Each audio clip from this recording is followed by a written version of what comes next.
Oh, this is a quick video summarising how I've made the trailer. Trailer was bought about 4 years ago.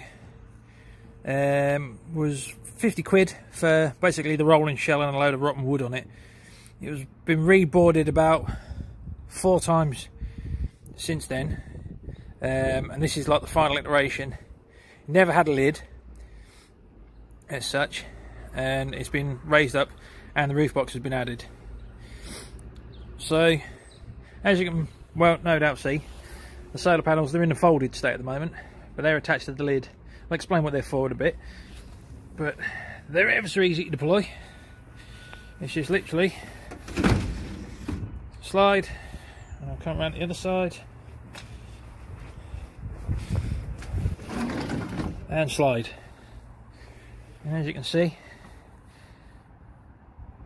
you've got a decent amount of solar getting to the panels.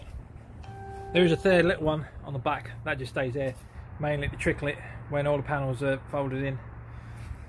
But in total, oh, that's the house, we've got 300 watts of solar input. Obviously you never get that as stated, and as you can see, it's not finished because they're not connected yet, but I'll fold them up and we'll move on so you can see what else it does.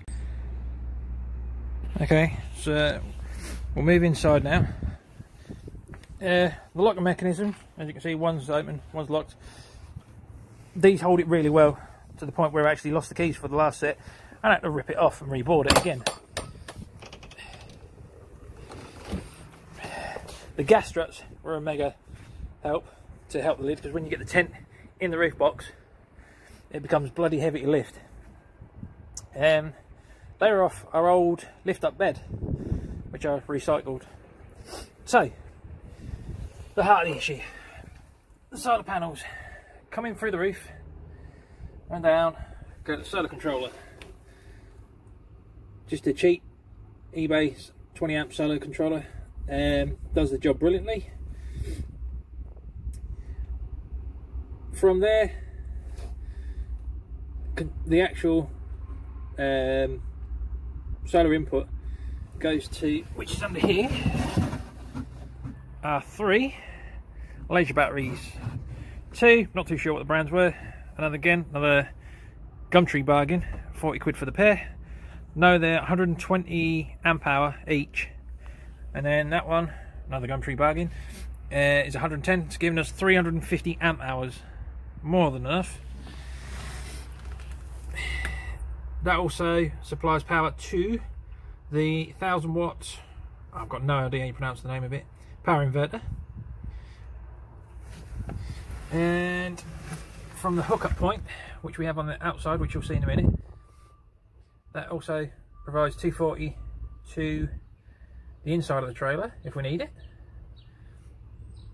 And it also provides power to the, can't get up, the Volta battery charger. Again, another Facebook advertising page bargain.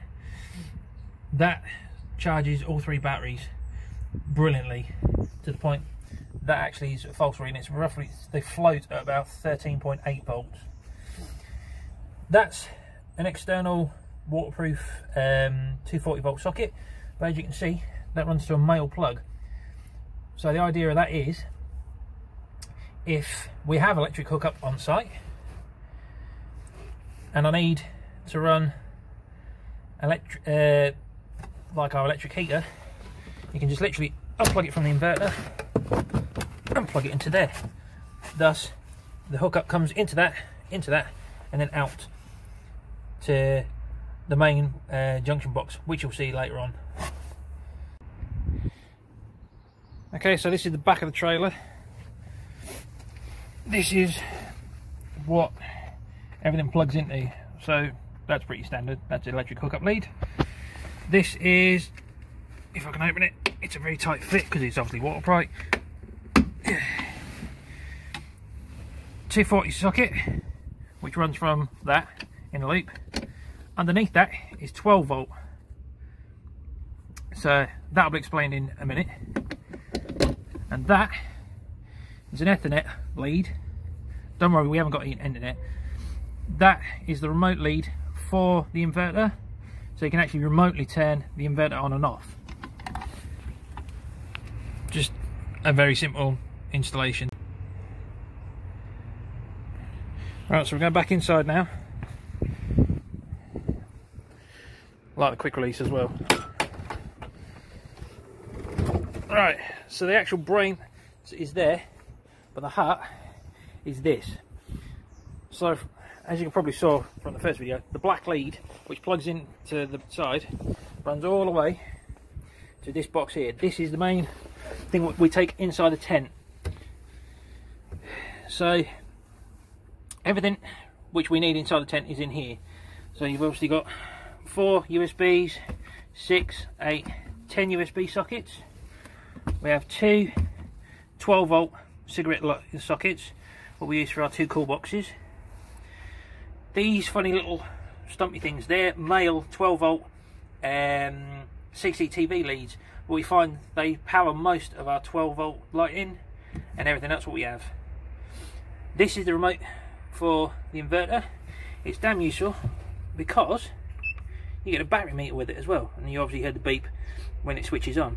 So when that's on and the plug socket to that socket is plugged into the inverter, you can run completely independent of any electric hookup.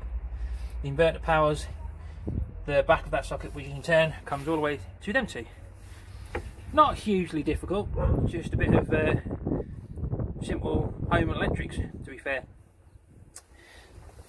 Again, once everything's turned on,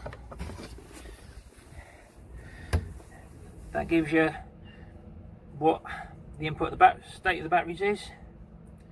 Obviously we've got them hooked up to the house at the moment to keep them charged up, and the noise you can hear is the vent fan, which is on the side to keep the battery chargers cool, and also prevent any overgassing of the batteries in case it happens. We've got fresh air going in all the time. You can also see, possibly behind the fans as they're spinning, the blue screen which is actually on the inverter. That just relays exactly the same as what's there. Tells you what state the batteries are. Everything's independently switched, so you can turn everything on. So that one is for the 12 volt auxiliaries, what we use for air pump, lights, projector. Yeah, we take our own outdoor cinema. I might post a photo to show. And what else do we have? There's a 4th thing, but I can't think. Then you have 12-volt sockets.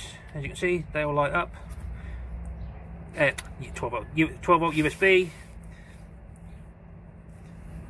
And then the last one is for your cigarette lighters, which runs the cool boxes. That's basically it. It's not hugely difficult. Hasn't cost a massive amount, really. Oh, nearly forgot. Main edition. Also on a night, we have lights in the trailer, because no doubt there's something what you always forget, and it's in the trailer in the middle of the night.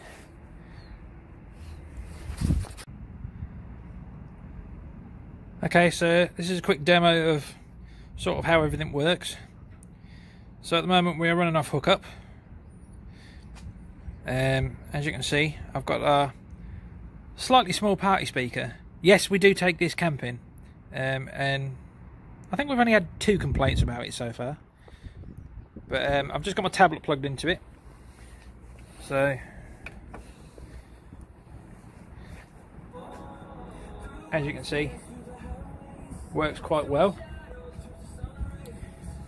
So if you can imagine, that will be in the tent. You can just run the party speaker anywhere.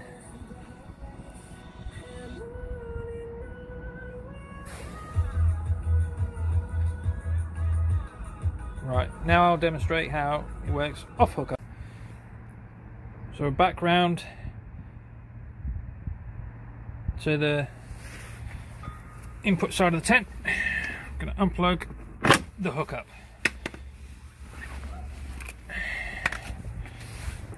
Take that away. So this will be literally as we will be on any standard campsite. Okay, and we're back inside to the brains of the operation. So it's just a case of unplug there. I'm just going to switch the actual fan off, because I have found in the past when you go to try plugging it in while the fan's still spinning, it has a tendency to take the skin off your knuckles. Never fun. And then literally that plugs straight into the inverter. We'll turn that back on. So that's all fine. We turn the inverter on, turn the speaker back on.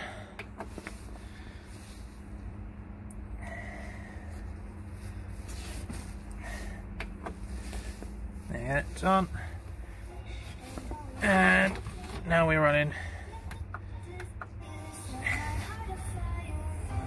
And now we're running just purely off battery via the inverter. Have found with the 3 batteries you can easily get a full day of music, and the voltage drops to about 12.3, which is more than okay, because all you need to do is just wait for a sunny day and the panels charge you back up in about 3-4 hours.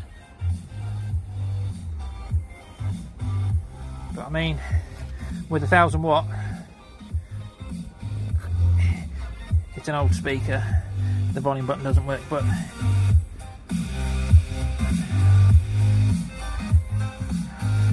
it does get exceptionally loud.